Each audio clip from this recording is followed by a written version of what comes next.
কি ভাবছো মালিক, আমাকে বিক্রি করে আইফোনের ইএমআই দেবে? ফালতু লোক একটা। ওই, মালিক হয়, কমসে কম সম্মান দিয়ে কথা বল। হুঁ, বালের সম্মান। হ্যাঁ হ্যালো। হ্যাঁ হ্যাঁ হ্যাঁ, চলে আসো। হ্যাঁ, মাল রেডি আছে। আমি রেডি নেই। শালা আমাকে বিক্রি করে বলে দুদিন ধরে ঘষে ঘষে আমাকে পরিষ্কার করছে। ওই শোন না, আমার মাথায় একটা বুদ্ধি এসেছে, তুই হ্যাংক হয়ে যা। আয়। আরে হ্যাঁ রে, প্ল্যান সাকসেসফুল হয়ে গেলে তোকে আমি ইশারা করে দিয়ে। হ্যাঁ হ্যাঁ হ্যাঁ, ঠিক বলেছিস ঠিক বলেছিস। চল চল, 1 2 3 অ্যাকশন। যা যা যা, মালিক ওই দেখো, সে হ্যাংক হয়ে গেছে। ওই ওই, কি হলো? আরে এবার যে নিতে আসে তাকে কি বলবো? মনে হয় ওর শালা ভয়ে জ্ঞান হারিয়ে ফেলেছে। মালিক ওকে বেচো না। হ্যালো। হ্যাঁ বলছি, আমার একটা আর্জেন্ট কাজ পড়ে গেছে। হ্যাঁ হ্যাঁ হ্যাঁ, পরে আসবে, আমি ফোন করে দিয়ে।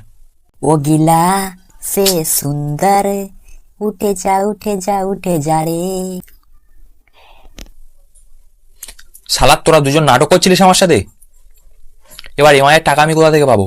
ওই সব আমি জানি না, যখন আমাকে কেউ নিতে আসবে আমি হ্যাংক হয়ে যাব বলে দিলাম।